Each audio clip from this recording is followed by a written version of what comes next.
and then 5:02, I'll start my. So I'll probably have like 7-8 minutes, hopefully not much longer of stuff. Maybe I can get, I'll try not to go through it too fast. We are live on Facebook. Excellent. Well, thank you for those of you joining us on Facebook. We will be going live in about 2 minutes. So please stay with us. Thank you.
And we are broadcasting. Welcome.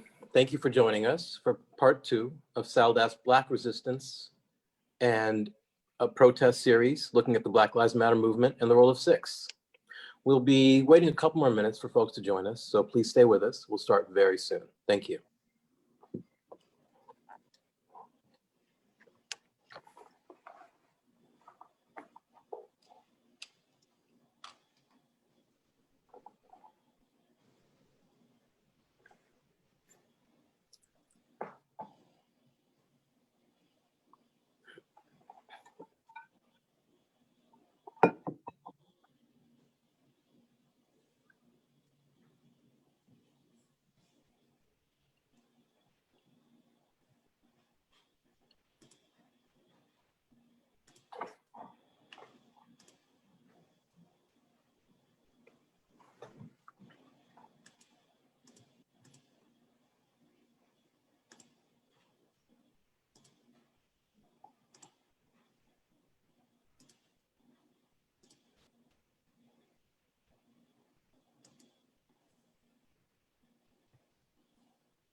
Okay, should we get started?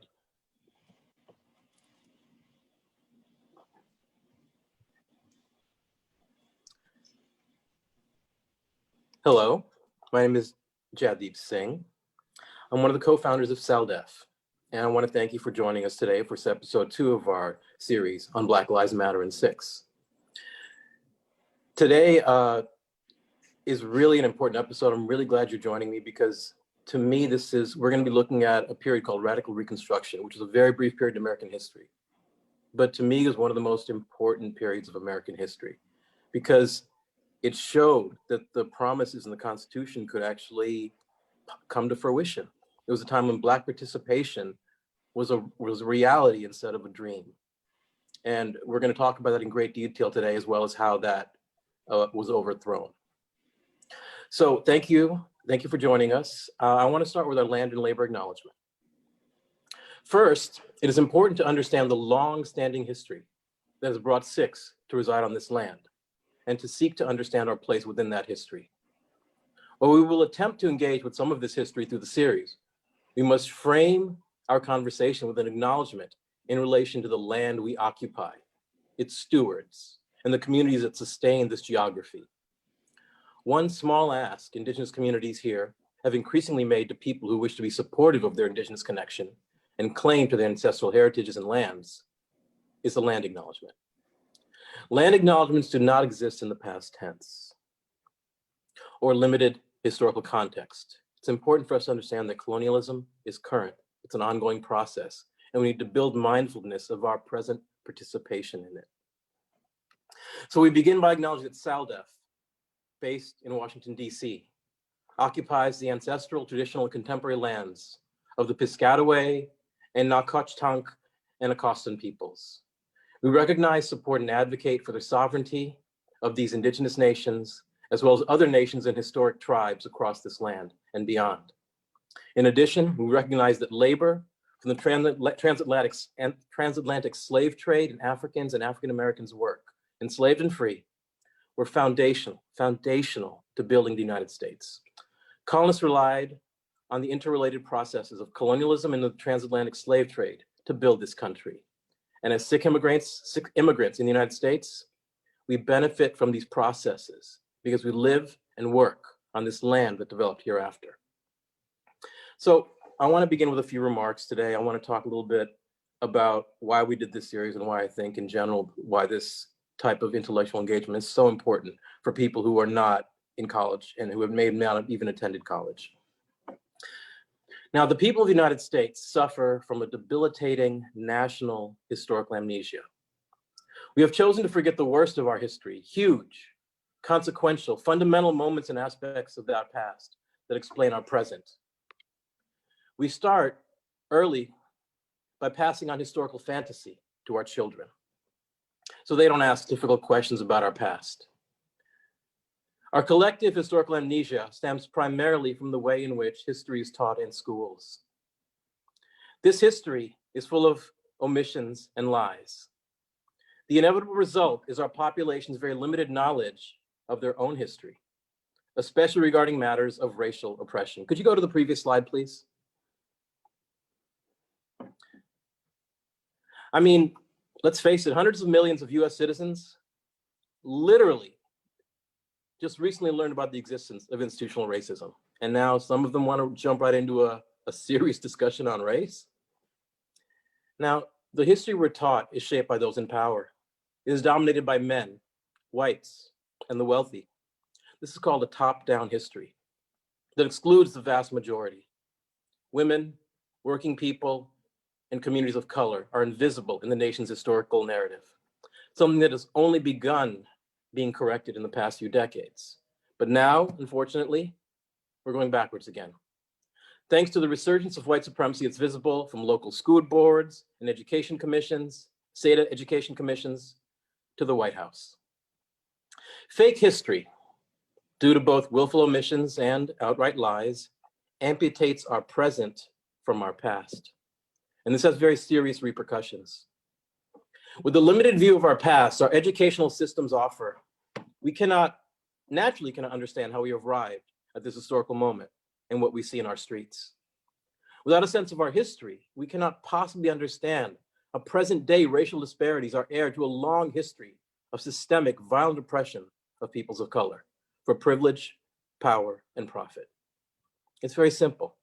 We, as Sikhs, must arm ourselves with an accurate understanding of US history in order to be good allies and to enter as legitimate contributors to the discussion on race currently taking place in our country.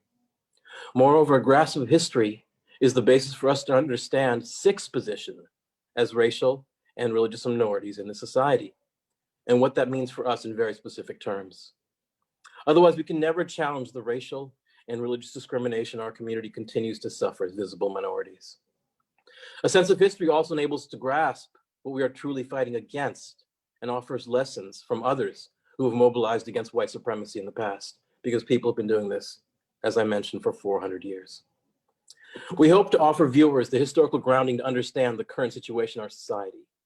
We seek to help you develop a critical understanding of our past, one that separates the truth from the lies, the glorious mythology from the often horrific reality. We must become more sophisticated in our analysis of the past. This must be grounded in a substantive analysis of the history of race and protest against white supremacist violence and legislation. Now, the flip side of this history is we must also make a courageous study of the blood-drenched white backlash that has always followed Black resistance and progress against injustice and oppression. This is critical information for all citizens, but it is not readily accessible. And this is no accident.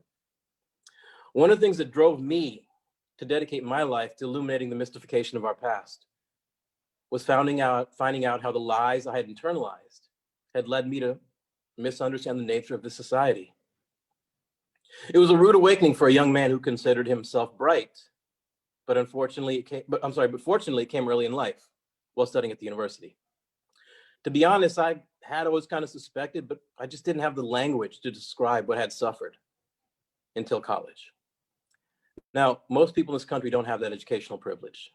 So I've long felt it's my duty to share what I've learned in my decades of studying and writing about white and Christian supremacy. Now, ultimately, Sikhs come from a religious tradition that values truth and truthful living above all else. So how could I stomach living in a society that pushed out lies every single day about almost every single thing? Without an historical appreciation of what African Americans have endured and survived, we cannot be legitimate participants in this discussion of race. If we do not know what has happened in the past, how can we possibly speak to the modern repercussions of the various forms of social, political, economic, cultural, and religious imperialism inflicted on Africans in North America? And again, this is for a much longer time this nation has existed. Ultimately, any useful analysis of our current situation has to begin with an appreciation of what Black folks have done in the past to fight white supremacy. Their victories and defeats have resonated for all communities of color and definitively reshaped US history. We owe them a debt that the vast majority of us do not even understand. Sikhs in this country, like most Americans, are either completely unaware of this foundational history, or we have internalized the lies propagated by our schools and society. We need to replace those deceptions with truth. The process will take time. We are here to help with experts. Let me provide some recent examples to show you how little the average person of society actually understands about race. Next slide, please. A 2012 Associated Press poll showed that Barack Obama was elected since Obama was elected in 2008, prejudice towards African Americans has actually increased in the United States. According to this report, 51% of Americans now express explicit anti-Black attitudes. Now, this was compared to 48% 4 years earlier, before the first Black mixed race president was elected. When an implicit racial bias test, so this is subconscious bias, was applied, the number of Americans with anti-Black sentiments jumped to 56%, and that was up from 49% before Obama was elected. Now, in both these tests, the share of those expressing pro-Black attitudes fell. The poll also found that racial prejudice is not limited to one political party. Now, yes, Republicans were much more likely than Democrats to express prejudice in the questions that measured explicit racism, 79% to 32%. But implicit racism, right, when that was tested, there was very little difference between the two parties. And that's really intense because people wonder why white supremacy never dies. Well, you have your answer. This is an example of a fact that is counterintuitive to most people in our country, who like to believe that the self-congratulatory fantasy that Obama ushered in a golden era of post-racialism. You notice how we haven't heard that term in a while? Next slide, please. Why should Sikh Americans support the Black Lives Matter struggle? Obviously, first of all, Black lives matter. This wouldn't need to be said again and again if the entire history of this nation didn't prove otherwise, as our honored guest will explain in detail in a few minutes. Please pay close attention so you can learn who you have to thank for the many rights that we take for granted, and the fact that you are even in this country at all. I'll give you a hint, it's Black people. Secondly, as Sikhs, we have religious duty to stand up against injustice anywhere we see it. It's what our gurus taught us by example. They made clear that we must step up and follow in the paths of our role models. While our gurus put their lives in lines for oppressed Hindus in their time, we have the same obligation to ally with and defend the African American community in the United States. It really isn't a hard comparison to understand if you know Sikh and African American history.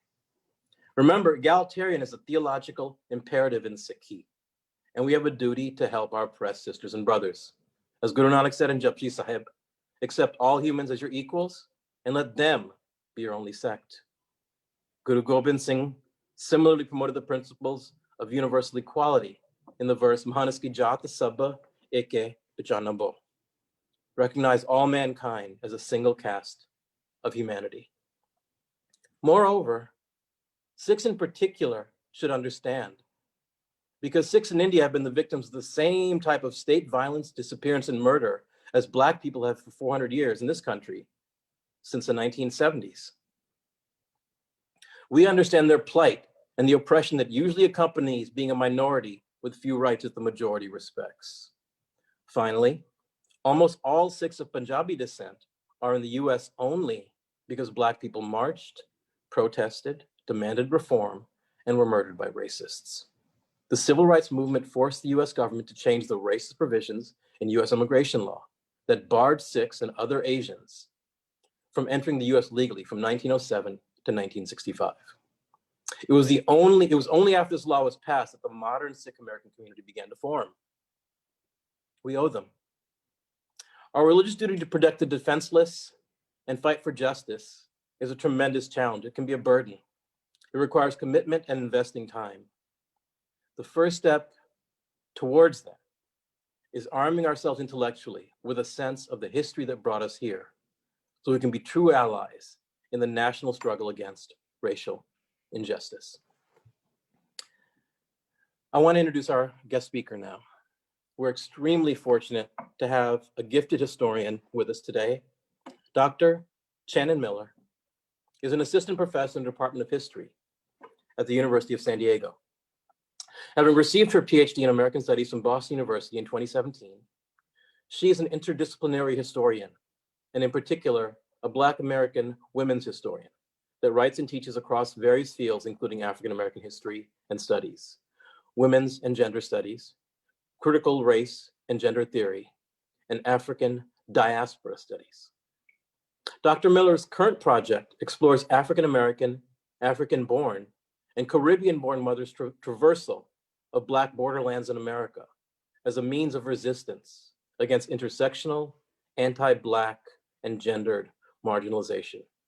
She was born and raised in Hartford, Connecticut, and the city plays a prominent role in her work. So please join me in welcoming Dr. Channon Miller.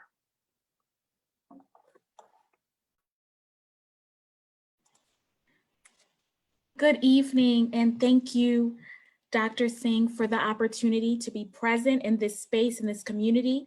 I am undoubtedly full with gratitude and appreciation to be able to share this history and continue the journey that not only a colleague, but my friend, Dr. Nika Denny, began last week.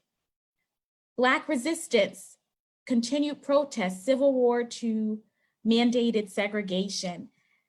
There is no other way to start this than without talking about the Civil War. The Civil War was a Black rebellion. It was a rebellion motivated by, moved by, and crafted and sculpted by Black folk enslaved and free and their desire for freedom. It's often not taught that way. I know years ago when I was in primary, secondary, and beyond, and even in college, I always learned about the Civil War through the perspective of military officials, white military officials, through the perspective of Abraham Lincoln, the various laws passed, military policies, and beyond. But I never got a chance to really learn and see that, wait, this moment in time would not have been possible. And the results would not have been possible if African Americans did not cling to a particular mission, and that is a mission for their freedom, and to do so by any means necessary. In 1860, before the Civil War, Abraham Lincoln was elected by a narrow margin without a single Southern electoral vote. The Republican platform called for prohibiting slavery in newer territories, such as those in the West, but reaffirmed the state's rights to control local institutions. Yet Democrats were concerned and convinced that President Abraham Lincoln was going to abolish slavery. South Carolina secedes in December of 1860, and 10 more would follow, leading to the development of the Confederate States of America. And they include regions like Virginia, Texas, Florida, Louisiana, Alabama, Arkansas.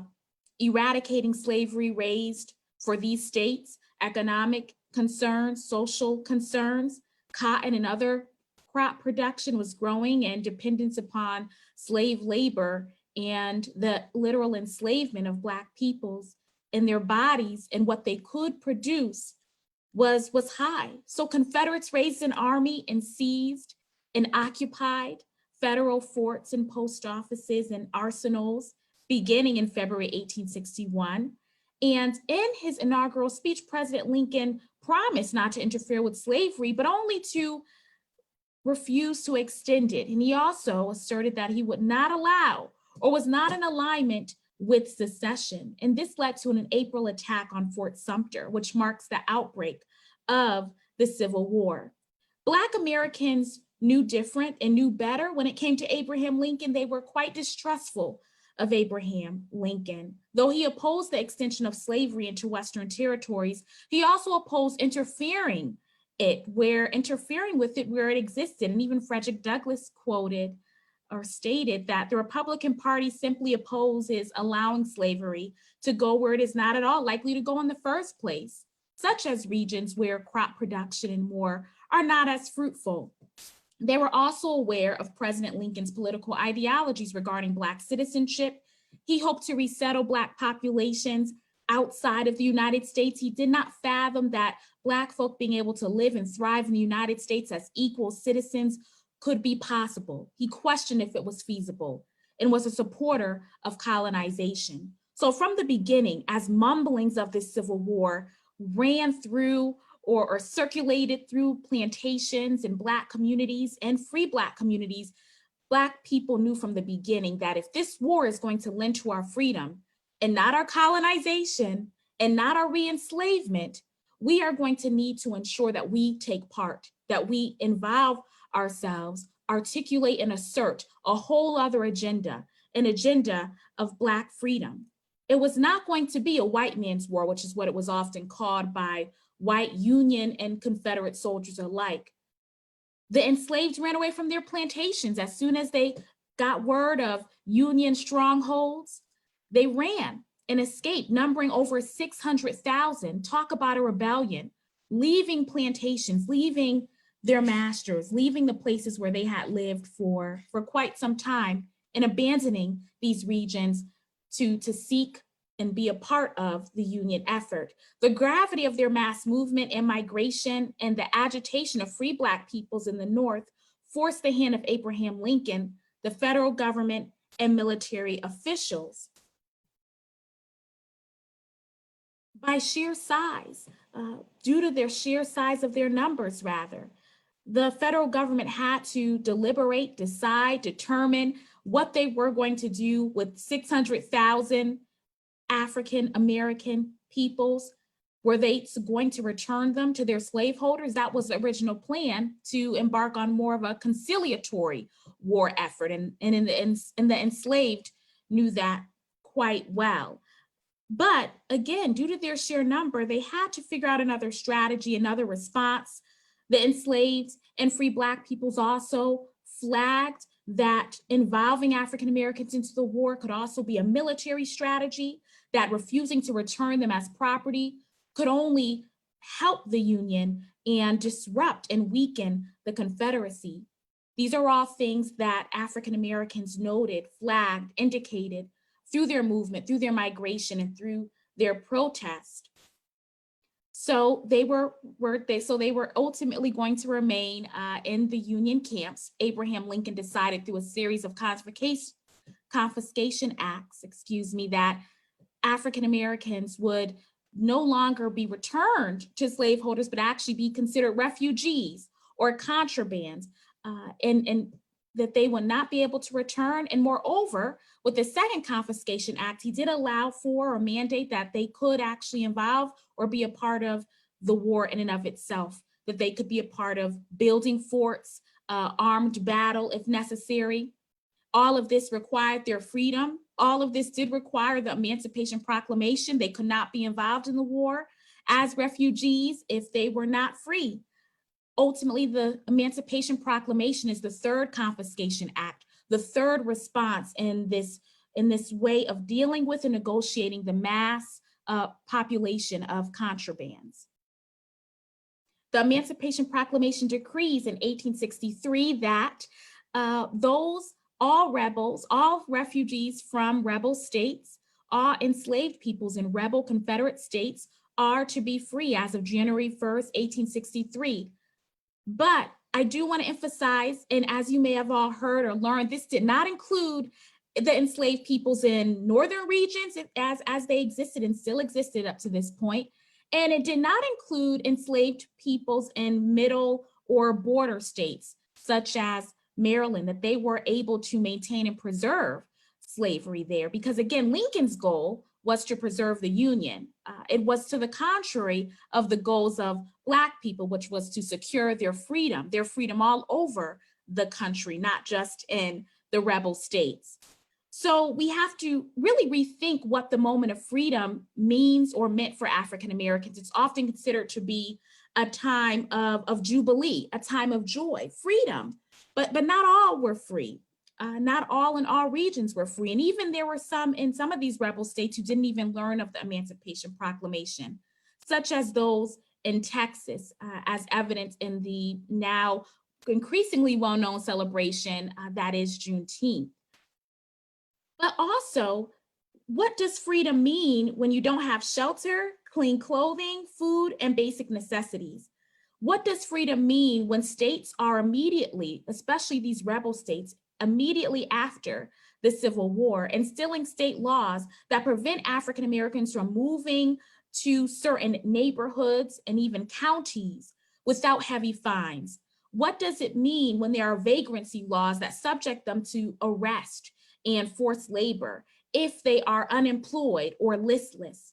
What does it mean to be free without income or money? For Black veterans of the Civil War, they did not have formidable pay, nor did they have pensions for their service. This was something that they had to ultimately fight for. Free Black people like Frederick Douglass and Harriet Tubman were very much a part of this effort, for sure. Harriet Tubman, as you may have all known or learned at a point, was involved on the Union side of the Civil War. She was a spy, she was a scout, and she was a nurse.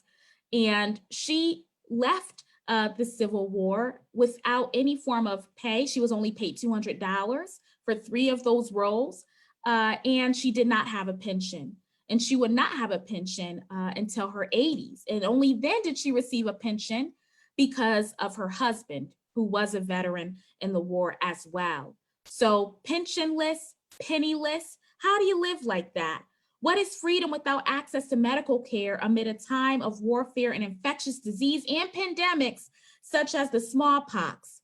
What is freedom when there are theories and ideologies about Black bodies and Black health that suggest that African Americans are immune to diseases? We even saw that theory come about at the beginning of COVID, the myth of Black immunity, that Black people couldn't get COVID.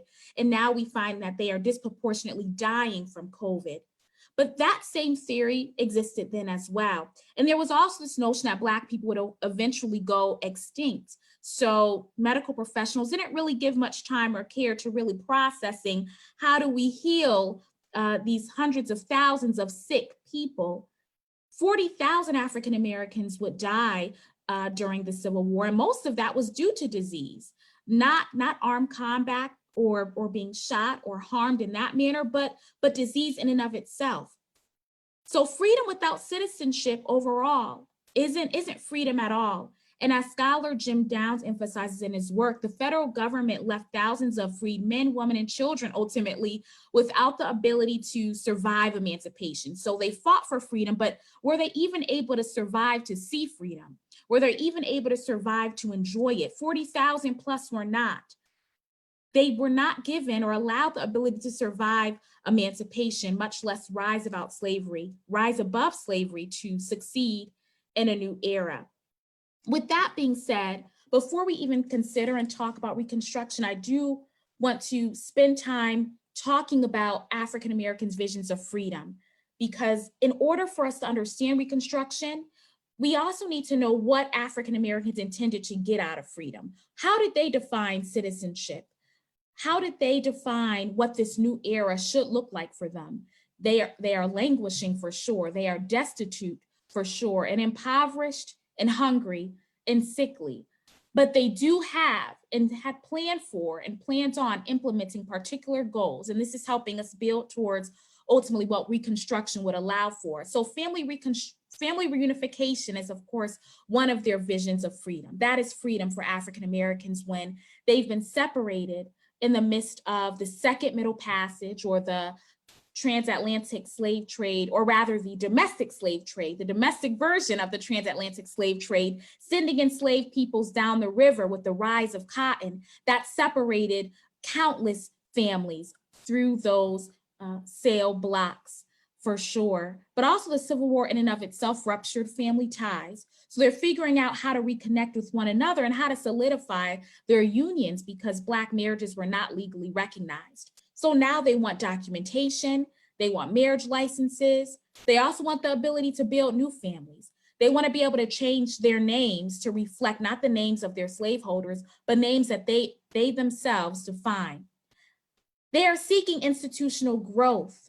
They are open and actually planning on and had already established Black churches by this point, especially free Black people. To be clear, since the Revolutionary era, which I'm sure the previous speaker spoke to, had developed Black institutions, including the AME Church, which is the first African-American denominational church. But they're thinking about, again, churches, medical institutions, schools, and beyond. They want an opportunity to build those and to sustain those spaces where Black folks can talk about freedom, but also sustain in the day-to-day, sustain in their day-to-day lives with the basic necessities that they need, and education and spirituality as well. I want to also comment on land ownership. They want to be able to own their own land and self-govern.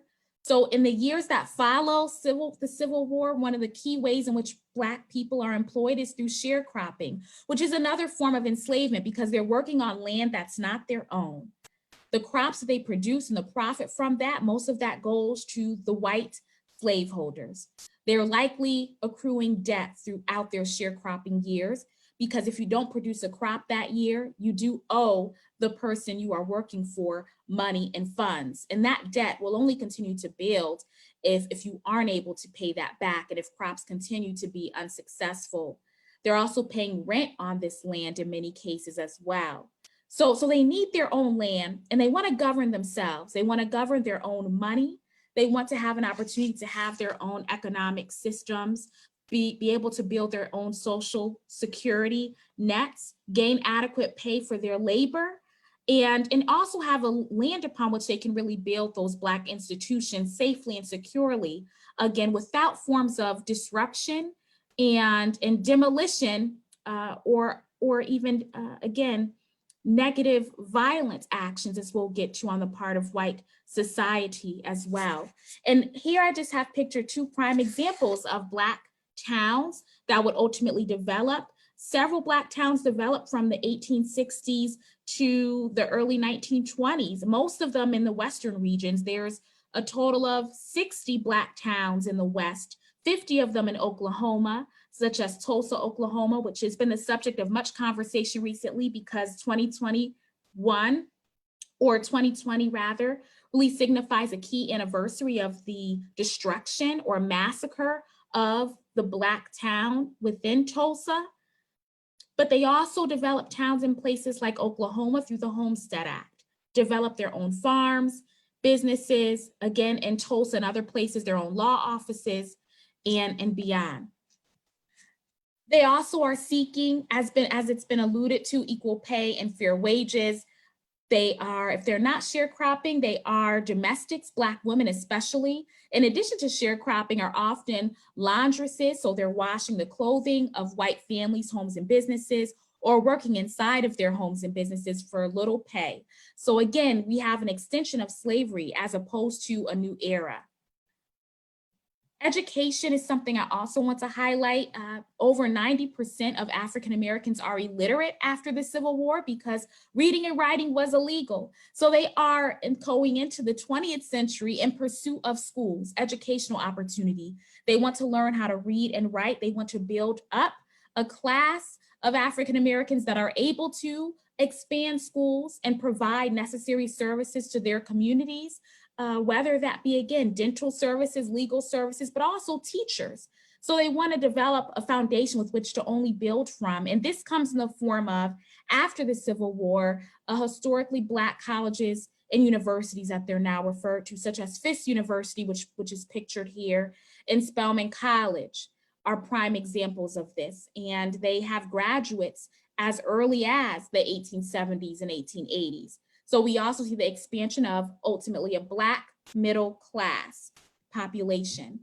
Reparations. So reparations is also a key goal for African Americans, and I want to acknowledge that it's not something that's new or began in the 20th century, even the 21st century, that as soon as slavery concluded, they were thinking about and organizing towards reparations. For example, Callie House developed the Ex-Slave Mutual Relief Bounty and Pension Association to galvanize and sign and create petitions towards the government to fight for forms of Social Security for African Americans, for the labor that they had performed, that their relatives, that those who come before them have performed without pay. Again, billions of dollars accrued on the backs and bodies of enslaved peoples without any form of retribution.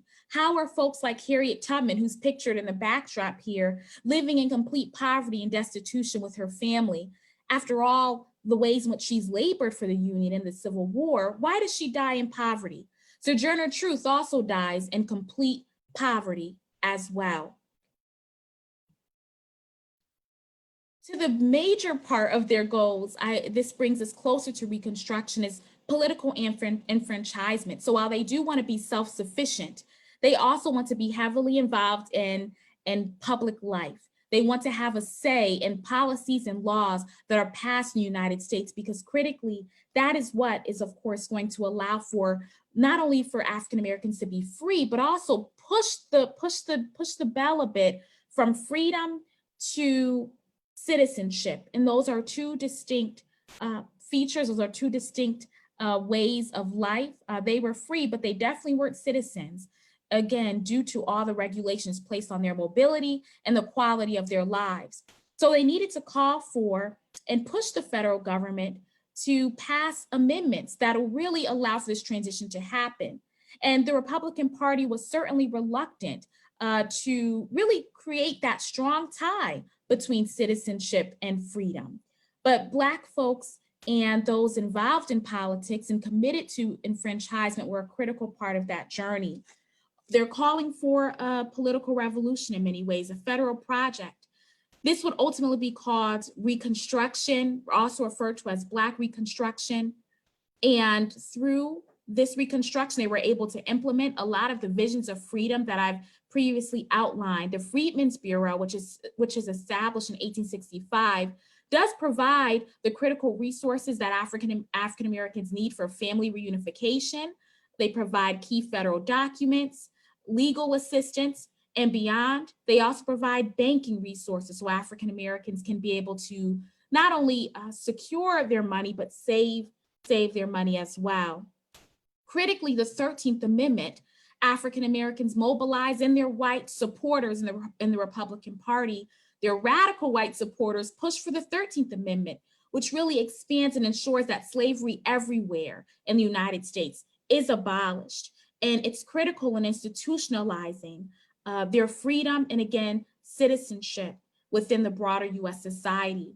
The 14th Amendment follows this as well, which makes it illegal for African Americans to be deprived of citizenship, equal protection under the law.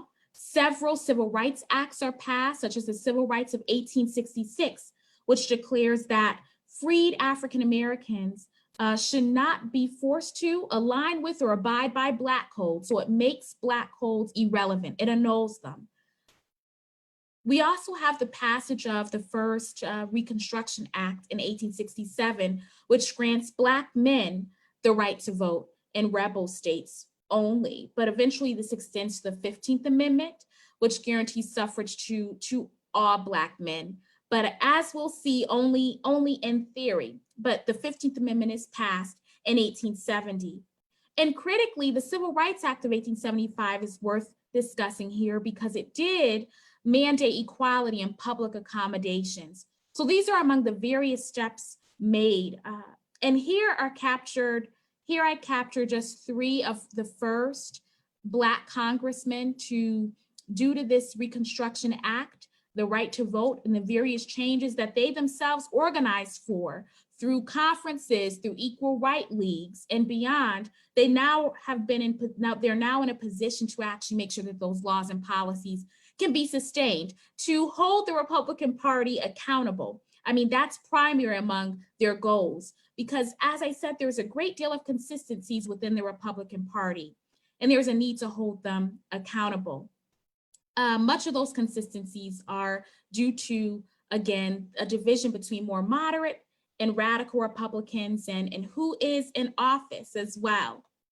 Critically, the Reconstruction Acts or the Reconstruction laws and policies did include enforcement acts of 1870 and 1871. So I want to talk more about the violence and violation of African Americans. These enforcement acts protect their right to be able to exercise these citizenship rights, to protect their right to vote, hold public office, and beyond, to protect them from the violence that is ultimately created to hold them back from being able to pursue the very freedoms that they have earned and have a right to and deserve. So anti-Black vigilante violence becomes a criminal offense subject to state and federal intervention. As soon as the Civil War is over, white supremacist and vigilante organizations formed throughout the South. This includes the Ku Klux Klan, which is forged in 1865 in Tennessee. They're the most notable, as evident in their white hoods and white robes, and best known for their night raids into Black homes and communities. But there were others that I want to be sure to put on the record so that they are recognized as well and known to have existed. There was an organization called the 76 Association, the Knights of White Camellia, the White Brotherhood, and the Pale Faces. And these included upstanding or everyday members of the predominant white society. Primarily, these organizations, and especially the KKK, targeted Black economically independent businesses, churches, stores, schools, barns, their farms. They also attacked Black Union soldiers. There was something quite troubling to them to see a Black Union soldier in uniform, a representation of the state, the symbol of Black freedom, was disruptive to them.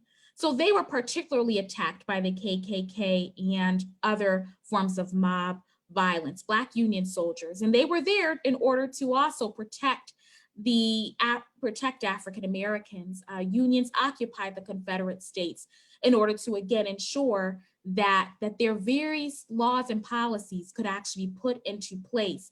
But this ends in 1876 with the election of Rutherford B. Hayes of the Republican Party.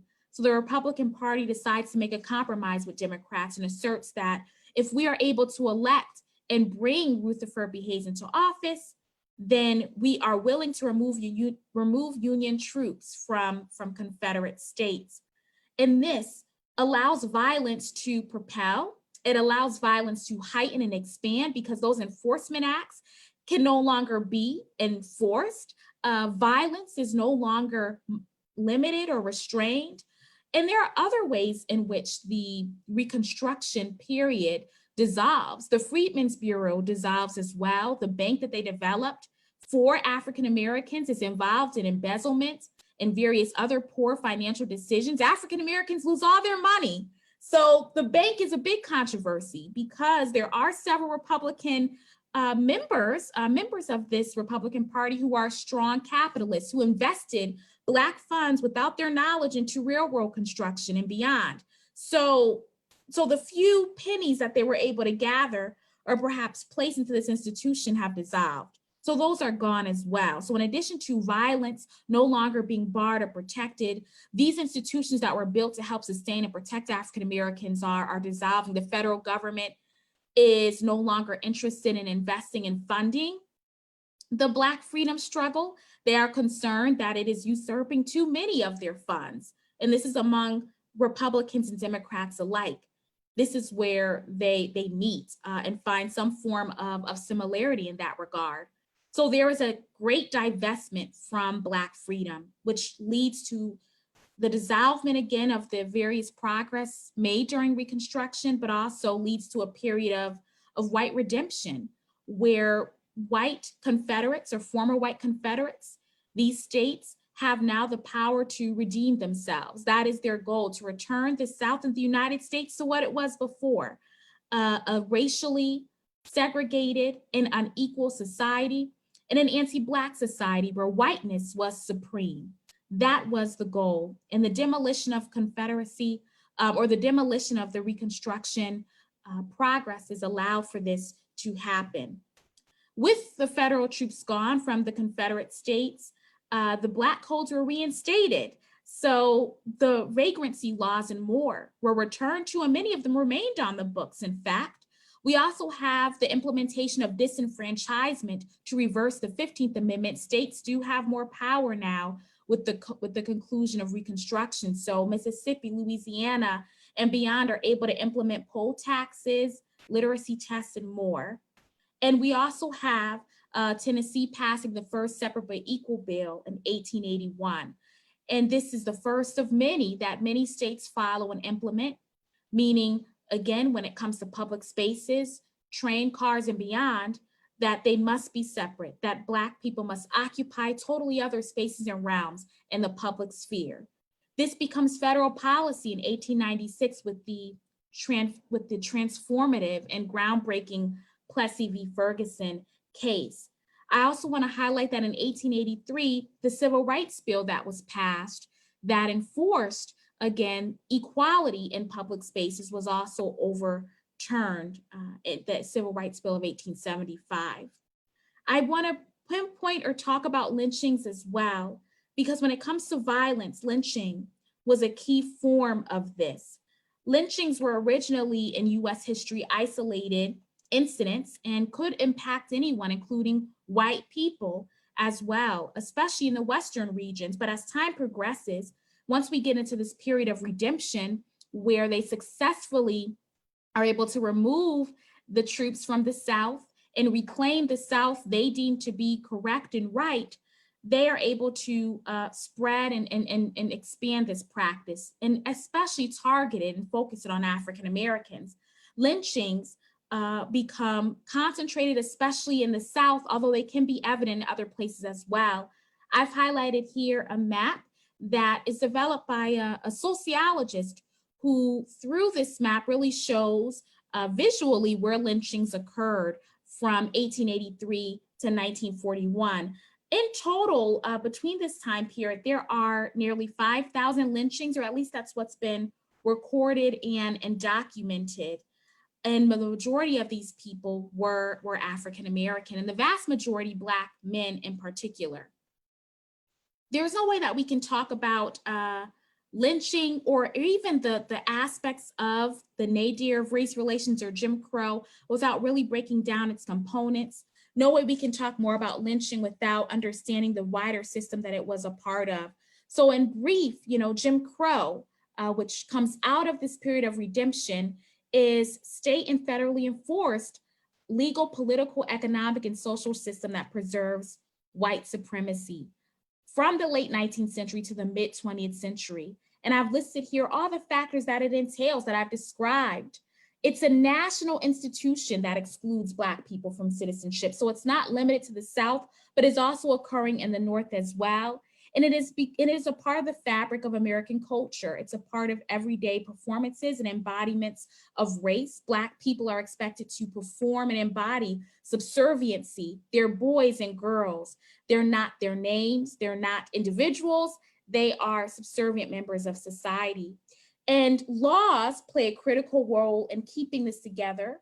Institutions, but also violence, lynchings, and racial ideologies are a key to this as well. Assumptions of Black inferiority, of Black men as rapists is key to the language that's used to justify lynchings and the violation of Black peoples. I also want to talk about Ida B. Wells because all that we know about lynching would not be possible without her.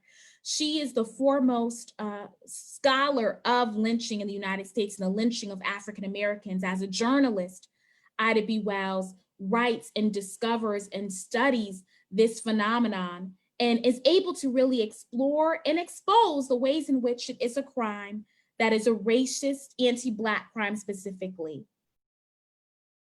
Some of her findings I've just highlighted here is that she states that lynching was unjustified and unfounded. It was a color line murder, a tool of white supremacy and Black domination, and it's a national crime that requires national remedy. One of the reasons why I highlight ideologies, because I do want to pinpoint another key finding of Ida B. Wells, and that is that lynching also impacted and affected Black women. So lynching victims were also women and children. Although they were in the minority, they were also a part of the number.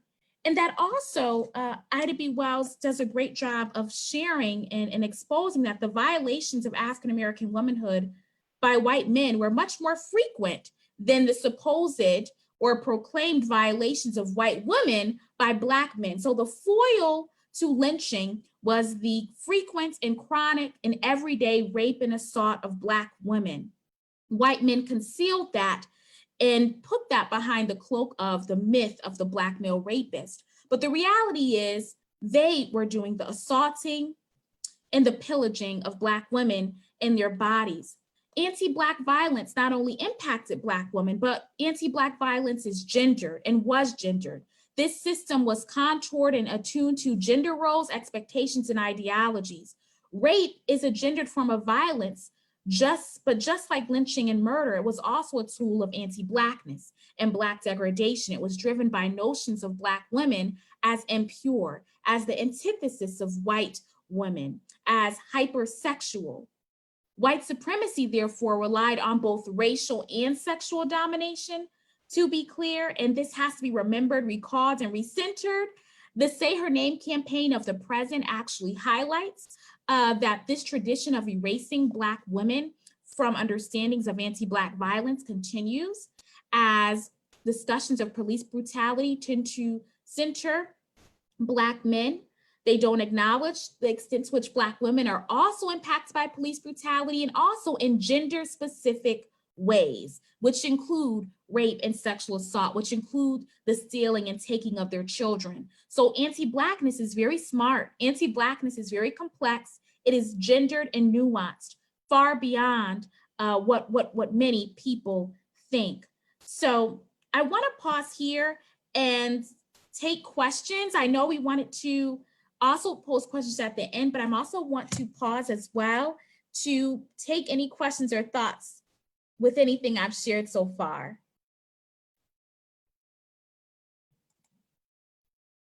And if there's any in the chat or anything that's been sent to Dr. Singh, definitely let me know and I'd love to answer any.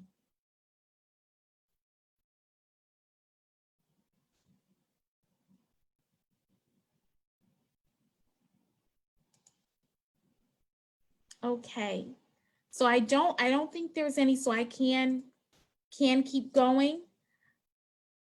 Let's see, 1 second.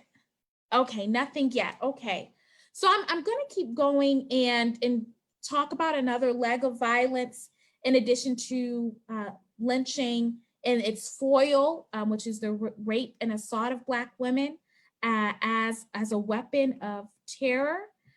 I also want to highlight convict leasing, which is often discussed in ties to or in relation to chain gangs. So convict leasing is another form of returning the South and the US as a whole to a society that demeans and dominates African Americans and their labors.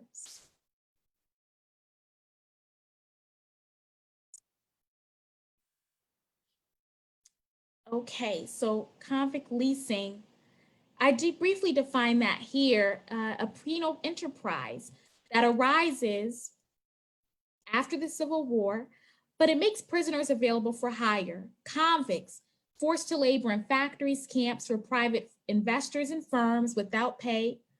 Whatever pay there is goes to the prisons themselves. And there is a lot to be gained by the cities who are benefiting from what convicts are developing and creating, which includes, this is a period of industrialization. So it includes railroads especially. They're laboring on brickyards, mines, sawmills, and on farms. An extensive range of industries throughout the South. Ultimately, the Civil War brings about the building of a new South, especially in Georgia, who runs a convict leasing system, one of the longest from 1873 to 1908. And the vast majority of convict leased laborers are Black. They are the majority of prisoners. 90% among male prisoners are Black men. And when it comes to Black women, although they make up only 3% of leased felons among women, they represent more than 98% rather of the female prison population. So just want to emphasize that as well, and emphasize the disproportionate rate at which African Americans are being incarcerated by way of Black codes, by way of Jim Crow laws that do criminalize vagrancy. Vagrancy, having no sign of employment or being landless, which is the case for many African Americans who, for the vast majority of them, are destitute and underpaid for sure.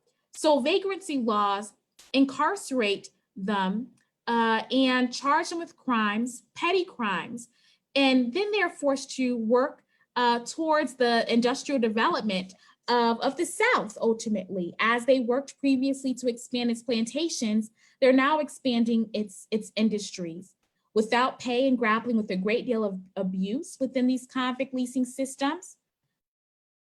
The majority of them, as I place here, are not serving time for violent crimes at all. A lot of these crimes are petty and again, crafted and cultivated just primarily with the intention of grasping laborers. So a lot of these crimes have no basis as well. They're typically serving also at least 5 years and potentially more. In responding to convict leasing and these various forms of oppression, I do want to highlight resistance as well in this process. So the National Association of Colored People is typically cited as the first civil rights organization in the United States, but they were not. The National Association of Colored Women is developed in 1896, and they are the first civil rights organization in the United States. Black women are rising and arriving, especially middle class Black women who are entrepreneurs or business owners or married to Black politicians, post office workers and beyond. These Black women who are literate and established know that there is a void to be filled. There is poverty, illiteracy, and discrimination on a massive scale. White government agencies have ultimately abandoned and continue to abandon Black communities. So where are Black children supposed to go to school? Who's supposed to provide their mothers with jobs and employment training? Where does the housing come from? How do children incarcerated by way of a juvenile system that doesn't care about them, but actually seeks to incarcerate them and have them serve on chain gangs, how do they receive the legal help that they need? Where do folks receive help if they're sick? Black women develop clubs ultimately to provide these very services, to do the work that the government is not doing. And they develop these clubs across the nation, from Chicago to Los Angeles, to Boston, and beyond. One city might have over a dozen clubs. They ultimately developed the National Association of Colored Women. The reason why I highlight Black women in this case is because they did see themselves as the first step in Black nation making. They saw themselves as the first step in Black freedom and liberation and equality. One, Black women play a central role in the Black community as cultural carriers, as family caretakers, and beyond. They also had their doubts about Black male leadership. Black men had the vote, technically and legally, but often Black women had to play the part in protecting Black men so they could get to the polls if they could at all. It was Black women who were doing the voter registration drives and who were doing voter education. And they often felt like their Black male partners and beyond were not quite voting for who they may have needed to vote for, or in many cases were selling their votes. So they felt the need to step in that regard, but also because they knew the power of racial and gendered ideologies. These notions of Black women as being impure really lied at the foundation, they believed, of anti-Blackness. That as long as notions of Black women existed that counted them out and especially degraded their bodies and sexualities, that there was no way that Black folk could progress. So as they were intent on building institutions, they also were intent on presenting another image of Black womanhood as respectable. Moving forward, I also just want to highlight other key forms of resistance as well to lynching, to devastation, to Black death, structurally enforced Black death. And that includes migration. So one of my professors, or a former professor of mine from many years ago, who is now a mentor to Varian Baldwin and a specialist in all things the Great Migration, talks about the Jim Crow period as a period of angst. Lynching is America's greatest amusement, he always describes it as, and their bodies become souvenirs, a continual site of commodification to be sold. For those that live, for those that make it another day and wake up to see another day, there is a looming specter of death that fills the air in the Jim Crow South. Daily, they inhale burning flesh and are reminded that at any moment, their flesh could be burning as well, that their lives could be taken as well.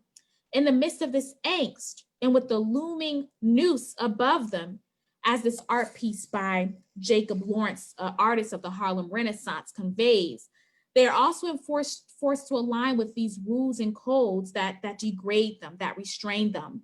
Again, they're called boy or girl. Women 60, 80 years old are not seen as human at all. They must move to the side of the street. They must bow their heads. There's also terror and sharecropping, which leads to a cycle of vigorous labor with no return. So African Americans have aspirations. In the midst of oppression, their aspirations do not stop. They decide to move, they decide to flee, they decide to become refugees again, in a sense. And they decide to go northward, westward, in the midst of World War I, and then that's followed by World War II. A great deal of job opportunities exist and arrive, and they need to be filled. So African Americans decide they will fill those roles and escape this looming specter of death. So they move forward towards a better life. There are no guarantees, but they imagine that they're moving from death to life and moving forward until justice arrives. In the process, they aim to create new geographies and new breeding ground for social movements, which they do just that. Ultimately, from 1915 to 1942, million African Americans leave the rural South to the Northwest, Midwest, and urban South. And many of them, again, in the first phase of this migration, move primarily to the urban South, but eventually they make their ways to the Chicagos, Detroits, New Yorks, Washington, D.C.s, and Philadelphias of the world. But in this movement, from what they hope to be from death to life, from suppression to just a little bit of freedom, again, they encounter difficulties in their new cities and arenas. So in many ways, they've escaped the noose, but they've encountered other critical forms of violence and other facets of Jim Crow.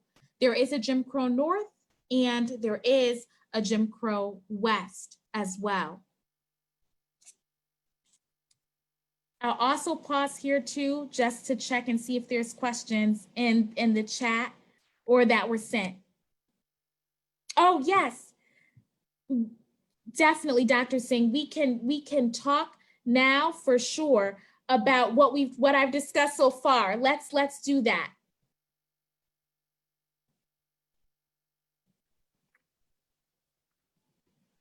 All right, can you hear me? Yes, I can hear you.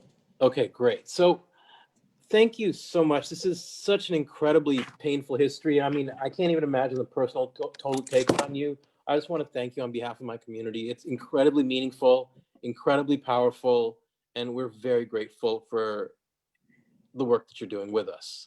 And I'm glad to be here. I'm glad to be able to speak to this history and share it, and hopefully share it in the ways that are full and also understandable. And it's especially important to me day in and day out to share this history, because it is something that, of course, we as scholars, you study, you learn about. So you've made that commitment there, but this is also deeply personal and familial. I am African American or a descendant of those enslaved here, and also a great granddaughter of those who migrated during the Great Migration from Alabama and Georgia to Hartford, Connecticut. So the Great Migration especially is a big part of my own origin story. So I'm glad to be able to combine that with all the great work that's been done and studied on this material to share that. And so you're covering an impossible amount of material in such a short time. And I want to thank you for that as well. I mean, as an historian, my head would literally blow up. Like, how would you choose? And so you've done a phenomenal job. I just wanted to talk about a couple more things that I think Sure. Sikh Americans, certainly it resonates with them. The first thing is the ever-present reality of sexual violence. And I think that's something last week, Nika talked about it in depth in terms of not only women, but men were subject to sexual violence. I know that's something that Toni Morrison brings up in Beloved. And I remember when I first studied that novel, I literally went past that section. Again, I read that novel very carefully, and I missed that whole section about male sexual violence. And I was very fortunate to have Professor Barbara Christian break it down for me. I mean, we're trained to not see that. And that blew me away. I'm in graduate school at Berkeley, and I missed like a central aspect of the violence inflicted on African Americans. It was literally beyond my comprehension. And so I think that's really important, because it certainly resonates with the Sikh experience in South Asia, in India, over the last 40 years. The Indian state has certainly used sexual violence as a tool to suppress the Sikh independence movement, to suppress human rights activists. And I'm looking forward next week when we start talking about paramour rights, because that was something when I found out very late in life. And what it did was flipped completely my analysis of Malcolm X's speeches when he talks about, these men are coming in here and just creating these mixed babies. To me, I thought he was putting down mixed race relationships. He was talking about rape. And I literally, it was 15 years after I heard that speech for the first time was when I got and again, I'm an historian. And that just speaks to how we're not able to even hear these narratives of sexual violence and how central they are. And, even people who, this is what the work they do. So the other thing, this is a point I think Jamel Bowie brought up. We've seen as part of this movement, and again, this is not what BLM is asking for, but the toppling of many statues. And what he brought up is that at the time they were placed, the disenfranchisement of African Americans that you're discussing was critical to that, because who was in power in these cities that resurrected the lost cause? Could you expand on that a little bit, or does that make sense to you, that theory? The theory of that these statues are being toppled because they are symbols of the very oppression that African Americans experienced in their first decades of freedom, right? Like that. Absolutely. Yeah. But also the fact that, who's in charge of the politics that determines in this city, this statue will go up. I mean, it's such a powerful way to tell people we're in charge, you're nothing, and look, here's Robert E. Lee. Yes. Yes. I've always said that, history and the way history is told and the way history is remembered and placed in concrete, whether through statues or murals or museums, street signs, that those are all parts of the master's tools, or I believe tools of the master's house, in the sense that they create or recreate a memory of the past that intends to erase the existence and persistence of Black oppression, Black violation, and that is intended to minimize its importance, minimize its relevance, and instead celebrate these figures, or separate these figures from that past when it's so central to who they were. Absolutely, thank you. So Yes. another issue is your discussion of lynching is really important because the threat of violence has been central throughout American history for all communities of color. Newer scholarship has dug up thousands more lynchings of Native Americans, Yes, Mexicans, and Asians, yes, and as yes. well as Sikhs. A lot of people don't realize Wow. that there was a riot in 1907. I guess I shouldn't call it a riot because it basically was an outgrowth of Labor Day in 1907 in Bellingham, Washington, in which they ended up kicking all the Sikhs out of town after beating them and robbing them. That was another aspect of these attacks on Chinatowns, on Little Tokyos. There was always robbery involved. And that certainly resonates with the African-American experience. Totally. So I think that's really important. This notion of violence, it's a racial violence is as American as apple pie. Exactly. And Ida B. Wells says that as well, that this is a color line crime. Lynching is a color line crime. It's been, and it is at the foundation of how lynching has since functioned in the United States, that it is meant to implement and instill and sustain clear lines between people, between white peoples and all non-white peoples as well. And again, remind or assert psychologically even or physically domination to render their freedom meaningless is ultimately a major goal of these lynchings and violations, is that it's not only to physically keep a business owner from thriving at his trade, but to remind African Americans and other people of color that grapple with lynchings throughout history that you are not your own. That I understand that the 13th Amendment was passed and the 14th Amendment was passed, but we're here to tell you that that's meaningless, that every aspect of your life is still controlled by us. And the ability for us at any moment to enter your homes and communities and withhold the people you love from you.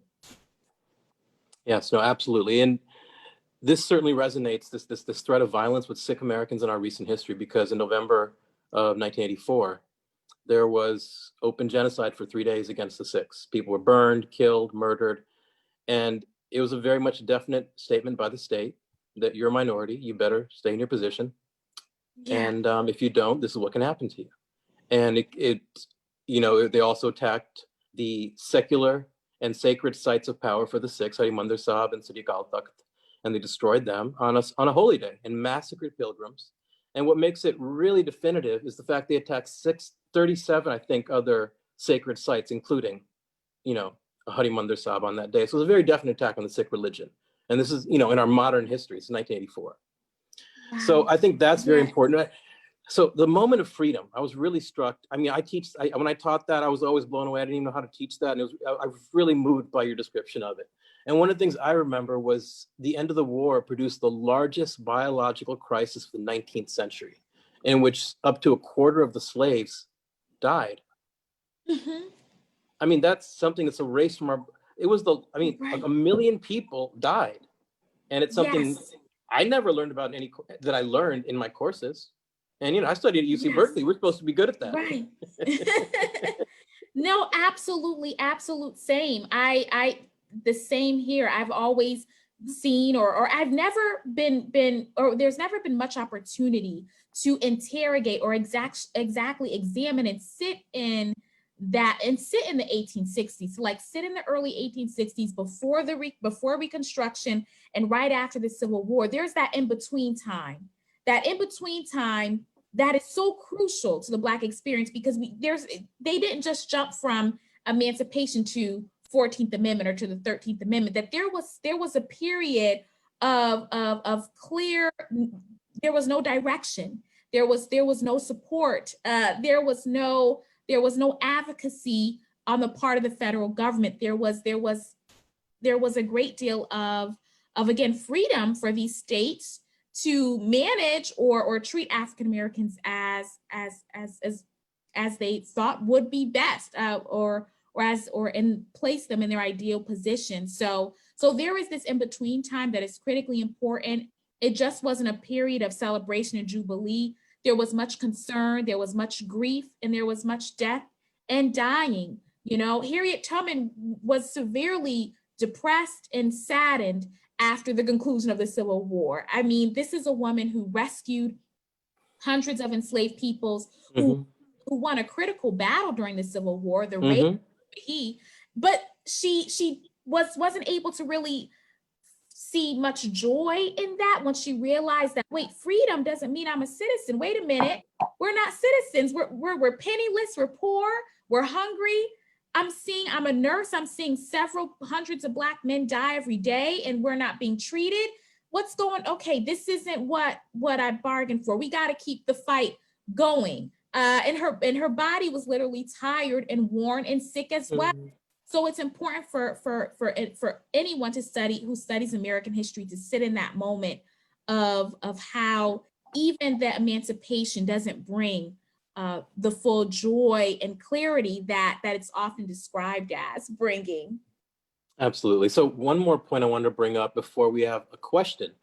So the point, when you discussed chain gangs, that to me is one of the most important, least studied aspects of American history, along with paramour rights and things like that, because of the incredibly high mortality rate.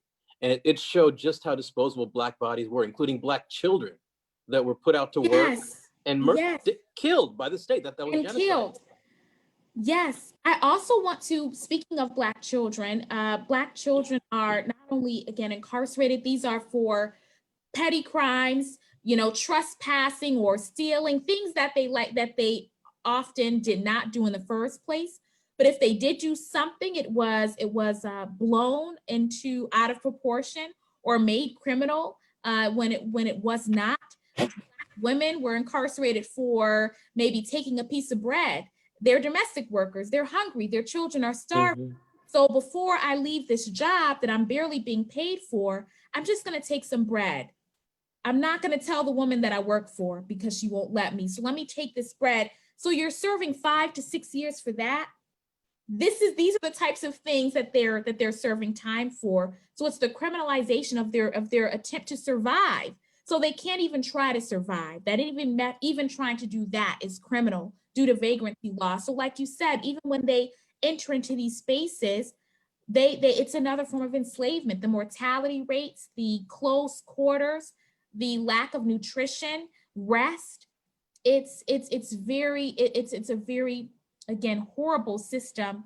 And also, speaking of children, in the midst of the family reunification, the reason why that's so important to African Americans as well is because there are missionaries. Missionaries are attempting to help the Black cause as well. And many of them are doing good work. I want to acknowledge that HBCUs, a lot of them were developed by white Catholic missionaries. But some of them are deciding to apprentice Black children who, if they can't find their parents, they decide to take them and maybe place them in white homes to serve as apprentices or some type of intern, basically a maid, a laborer. And many of these families refuse to return the children to their parents once their parents were located. So just adding on to another form of kind of labor and imprisonment, that's another aspect too. But these chain gangs, convict leasing, lasted a very long time. In Georgia, as you're here, 1873 to 1908. And in many states beyond this point too. Yeah, so there's 2 points. One, I think what I'm really struck by is how both after the Civil War and then again after the Civil Rights Movement, how African Americans were set up to fail, to the point where when I was politicized in the late 80s and early 90s, the hip hop that I was listening to was asking, what good is it to give someone the right to do something, but without the means with which to do it? Yes, yes. And so, that's why people are in the streets. The same reason people, were being, needed to scrounge some bread from their literal masters. The other point was, I think Americans don't understand, and this is intentionally, how the infrastructure of this country was built by people of color. Now, we know about the Chinese in the Rockies, but it wasn't just them. Every other railway essentially was built by people of color. In the South, it was blacks and chain gangs. In the Southwest, it was Mexicans. In the West, of course, the Chinese performed incredible feats in the Rockies. Yes, But yes. Sikhs and other South Asians also built many railroads and roads. This was the infrastructure Wow. of our nation, without which it can't operate economically. And we built it. Exactly. And there's so much more. And that's the lost history that I really hope the Sikh community starts to, because what we're giving them is a skeleton. We can't touch even 1,000th of 1% of what we need to talk about. What we're trying to do is give folks a skeleton with which they can see what they don't know. And then only then can they rectify. Totally. So, okay, we had a question. It's a great question. So this is directly related to what you asked, or what you spoke about earlier. What were the major challenges that Black communities faced when they migrated from the South to other parts of the country? And how do they overcome these challenges? Absolutely. Okay, so one of the key challenges is continually labor exploitation. So they are the last to get hired, the first to be fired. They are excluded from white unions. So white laborers are very concerned about the threat of Black laborers taking their jobs once they arrive to New York City and Chicago and Detroit and Hartford. They're quite concerned about that. So they exclude them from unions. These are spaces that can actually help them fight for adequate wages and gain support from employers. But they're told they cannot enter or take part in these institutions or spaces. They also deal with housing segregation. So Jim Crow North and West looks different from the South in the sense that housing segregation is much more clear and visible. When they enter into these cities, they are only able to live in certain quarters of the towns that they are moving into. And these parts of the city are often on lower land, again, environmentally poor areas as well, unhealthy spaces. So African Americans are segregated, isolated, and living in overcrowded living conditions. And this provides opportunities for landlords to exploit them and charge them with high rent because there are housing segregation laws in place, such as restrictive covenants that prevent them from moving anywhere else. So they're able to be exposed to, overpriced rent. They have to often live in boarding houses or multiple families to one small apartment. Richard Wright has a great book on this called 1 Million Voices, and hopefully I'm remembering the title correctly, but he speaks to this a lot, especially after World War II. There's overcrowding, basically a ghettoization process, overcrowding, poor sanitary living conditions, high rent, and again, little mobility there. So again, low wages, high rent, there's so limited opportunity to accrue wealth. Home ownership is nearly impossible as well, due to, again, the levels of economic dispossession that they are grappling with. There's also forms of violence, to be clear too, such as mob violence as well, that they're experiencing in the northern and western Midwest regions of the country too. One of the key ways in which they responded to this, which I'll definitely talk about, is through civil rights organizations. And with each generation, there's a new wave of organizations that are attempting to address the needs of the time. So of course, the National Association of Colored People plays a role in trying to roll back housing segregation legally on the legal front. And we also have the Urban League, which is still in existence today as well, which deals with offering job training, union development, and more. So ultimately, it's building other institutions that can respond to and fill these voids. I also want to emphasize that community building is what keeps African Americans going. They're still developing churches. They're bringing some of their churches from that they had in the South up north, in building storefront churches, which is why places like Harlem have like churches on every block. Mm-hmm. As in Hartford too, that stems from this period where all these migrants come in and they're rebuilding their lives or trying to do that to the best of their ability, and doing their best to work alongside Northern African Americans who already lived in the North. There's some friction there. So that's another challenge that Southern migrants deal with, is that Northern African Americans are culturally different as well. They are not Southern They do not, they view their Southern counterparts as not as aware, not as diligent, perhaps backwards in a sense too. So they also deal with that division as well. We certainly have those rural urban divisions in the Sikh community as well. Yeah, Everyone's got their yeah. country cousins, right? Yeah. So I just want to make one more point before I let you finish. And then there is one more question, but I want you to finish first because I think it's much better answered at the end. The one point I wanted to make is I think what we really have to focus on as viewers is look at all the factors arrayed against African Americans to ensure that they remained impoverished. What most people don't realize is most unions in this country were created for the simple reason that whites did not want to compete with blacks for the same jobs. Mm-hmm. So the route to the middle class for the majority of white Americans in this country was intentionally created to keep black people out. Now, there is one exception to that, California. In California, unions were created to keep the Chinese out. So that is the difference.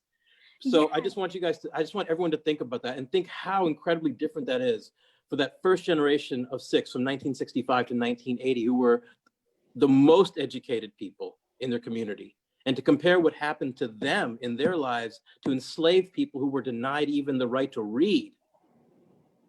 The point is, we need to become more sophisticated historically if we want to understand why things look the way they do in our streets. And here is a critical point that we have to make. Yes, absolutely. So, thank you. Please finish. We're done. Yes, I'm yes, done. I will. I'm going to transition for sure and talk more about, speak to what you've mentioned and referenced before here. And I do want to emphasize that again, with each generation, accruing wealth, accruing a social security net or social safety net is nearly impossible. I also want to emphasize, when it comes to housing, public housing is developed around or after the New Deal or after the Great Depression, which also doesn't serve African Americans either. But the New Deal, public housing is also excluding African Americans. They're white only for the most part. And the only time that African Americans are able to enter public housing is if it's Black only, which there's usually 1 to every 5 white public housing projects. And they only really begin to dominate or enter these housing projects after the GI Bill, when white veterans are able to afford or gain assistance in home ownership. And by that point, these housing projects are in no way in the state or quality that they were in before. And the states don't invest in these public housing projects as much as they did before either. So again, housing is actually a critical part of why wealth was literally impossible for them to gain.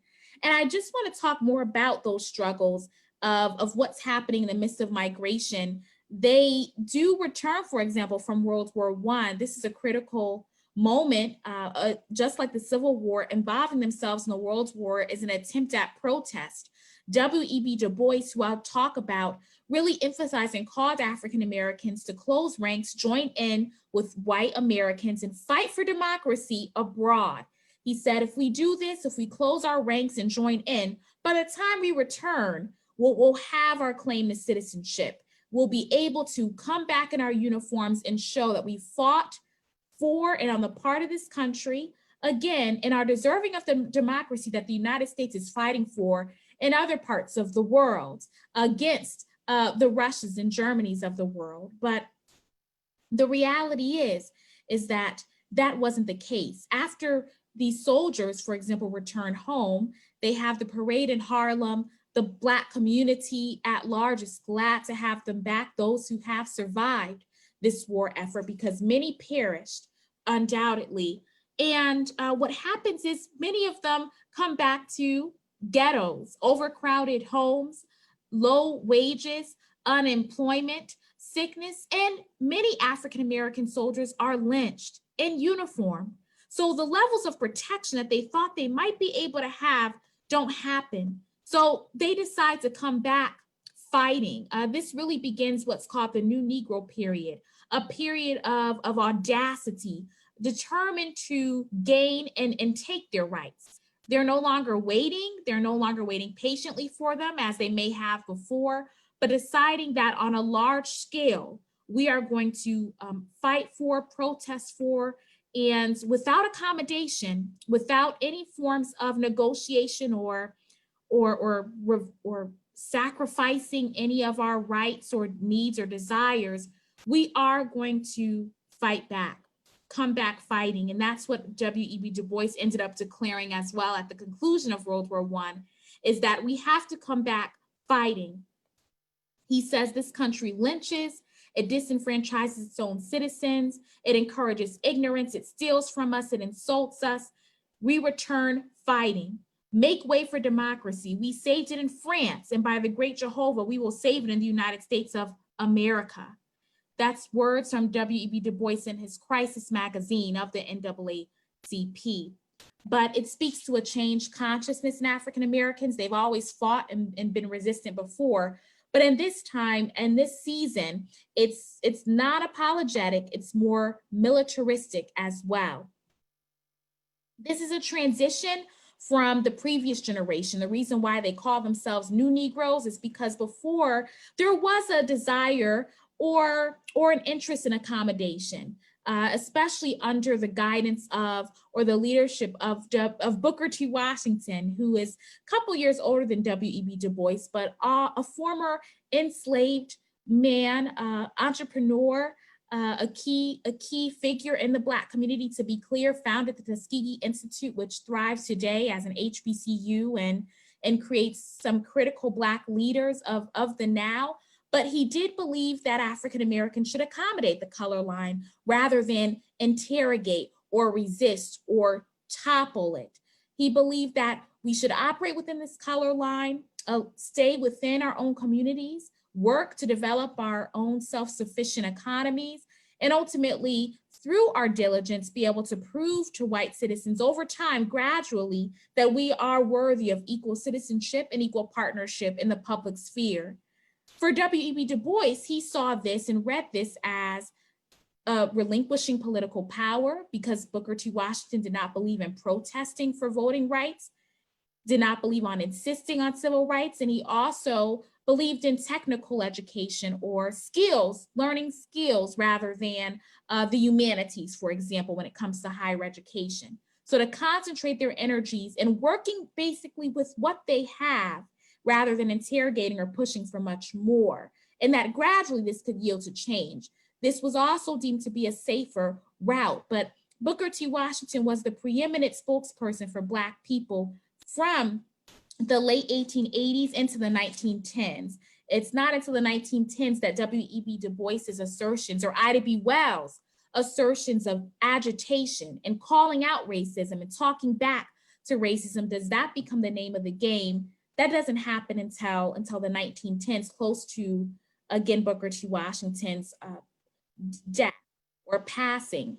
So agitation really becomes the key force or the key agenda for civil rights, fighting for enfranchisement, fighting for civil rights, and doing so in a way that confronts the issue head on, that says to the United States, as W.E.B. Du Bois said in his speech regarding returning soldiers, he said, "We're going to look America squarely in the face and call a spade a spade. We sing this country of ours, despite all its better souls have done in dreams, it is a shameful land." So to call that out deliberately leads to the development of the Niagara Movement Convention. And the Niagara Movement Convention is a part of a long tradition of Black conventions. So since the Revolutionary period, where we saw the first generation of free Black peoples after the Revolutionary War, they use conventions or conferences in order to, as evidence now in present day, to really bring together thinkers, writers, leaders, business owners, entrepreneurs, aspiring politicians to talk about and devise solutions for the way forward for Black freedom. The Niagara Convention was one of them, and it would ultimately lead to the development of the National Association of Colored People, which was a civil rights organization that would follow the National Association of Colored Women in its focus on, again, implementing and instilling civil rights and refusing accommodation. It also included biracial or interracial, rather, leadership. So white leadership was definitely a part of the NAACP as well, especially at its founding. And this does cause some serious concern for other Black leaders, such as William Monroe Trotter and Ida B. Wells. They are critical to the founding of the NAACP, but they do not remain and continue on with this organization due to the potential downfalls they believe that could happen with such a focus on or a willingness to invite white leadership in the ways that Du Bois was open to. So that's important to recognize as well. I mean, the NAACP is vital to Black history. I mean, their organization by the 1920s would grow chapters all across the country. They were a mass membership organization. There were even chapters in the Deep South by the time we get to the 1920s. There were millions of members from the Black community heavily involved. And again, their goal initially was to challenge and fight for civil rights, but in particular, they were combating lynching, because the NAACP was developed in the midst of race riots, especially in northern and Midwestern regions. It was developed in the midst of serious attacks against Black people and Black communities. So their aim was to develop or fight for, lobby for rather, a federal anti-lynching law. And they were never successful in this effort. Every year they brought this forward to the Supreme Court or to Congress, they were turned down. So in addition to this, though, they also eventually decided to work towards desegregation in housing and then ultimately in schools. So by 1930, they do develop a legal department that is headed by lawyers at Howard University, law professors based at Howard University and HBCU. And they take up the cause to slowly but surely reverse separate but equal, state by state, city by city, find ways in which this law or this law of the land is being violated, and fight for the protection and representation of African Americans. Ultimately, they do decide they need a major case that is going to especially dismantle separate but equal. So they want to file lawsuits, a collection of lawsuits on behalf of Black teachers, Black students, and Black parents throughout the South to elevate this case to the Supreme Court.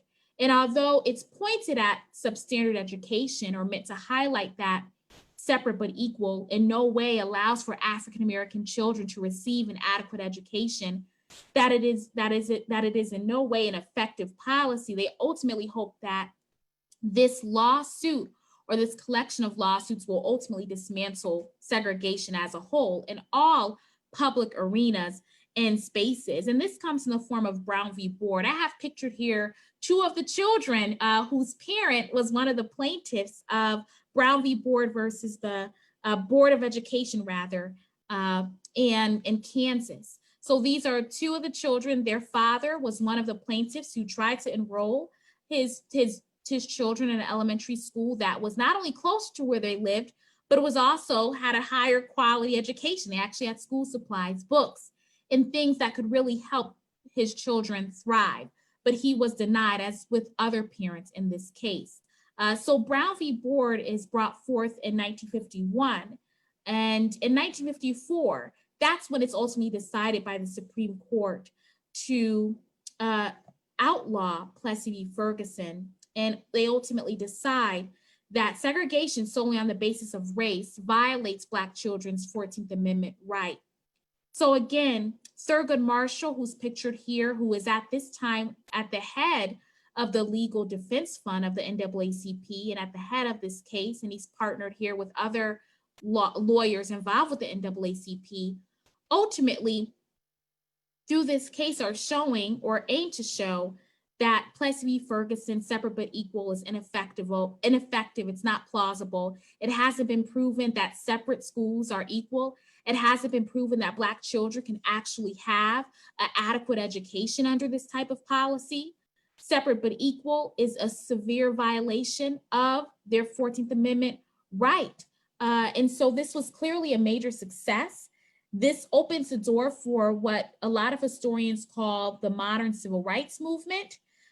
This opens the door for an understanding of possibility. So now that Plessy v. Ferguson has been overturned, We now have civil rights organizations arise that are intent on ensuring that this policy or that this decision is actually manifest, that every state, every city and town actually follows through with this policy, that Black people can enter spaces equally, schools, stores, and beyond.